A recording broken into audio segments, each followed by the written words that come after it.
नमस्कार friends, welcome to dishes with Mana. आज आपण मानक पई मुग डाली पकोड़ीर रेसिपी नहीं आसी। आपन को जदि मो रेसिपी भल लगे ताले प्लीज सब्सक्राइब करने। तो चलते स्टार्ट करबा आज रेसिपी। तार फ्लेवरटा टिके एनहांस करने गोटे मसला प्रस्तुत करवा। एवं ए गोटे चामच धनिया, हाफ चामच जीरा, दुईटी सुखिला लंका देकी सबको भल भाव में भाजी नवा। ये सब गुड़ाक भलसे भाजी जाइए। आम भलरे कुटी नवा। आपन चाहिए को ग्राइंड भी करें और एमती हेमदस्तार कुटी भी पारे।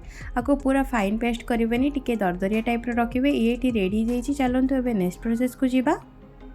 एठी मु गोटे ग्लास मुग जाई को प्राय 3 घंटा पर्यंत पानी रे भिजिकी रखी। या धोईकी भलसे सफा करनेली।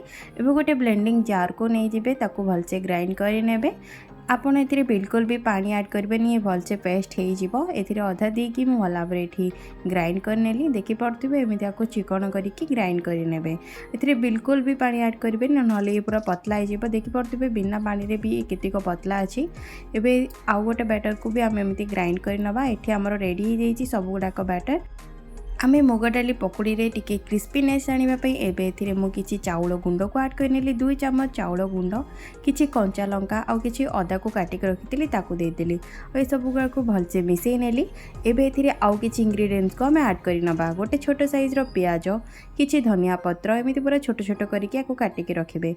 और किछि अजवाइन को देकी आउ सब गुंड मसला को आमे एथिरे ऐड करि नबा। हाफ चामच लंका गुंड, हाफ चामच हलदी गुंड, आउ जो आम कुटिकी रखी से गुंड मसला को ये देदबा। एबे एथिरे स्वाद अनुसार लुण को देकी आपको पूरा भल भाव में मिसई नबा। ये सब गुड़ाक भल भाव में मिसई नेली। बर्तमान आपको आम साइड रखी नबा और गैस रे तेल बसैकी गरम कर नबा।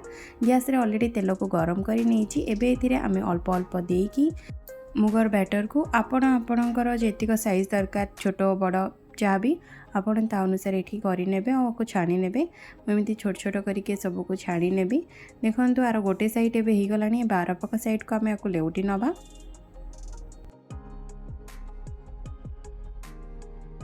इठी हमर दीपट साइड गुड़ाक पूरा भलसे फ्राए हो गला। एबे आको आमे बाहर कर नबा गोटे प्लेट को।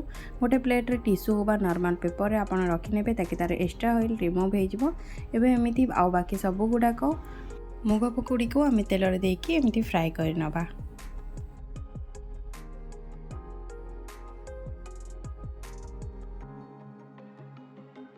इठी हमर सब मुग पकोड़ी बनिकी रेडी हो जाइए। तो चलतु ए सब को भी गोटे प्लेट को बाहर कर नबा।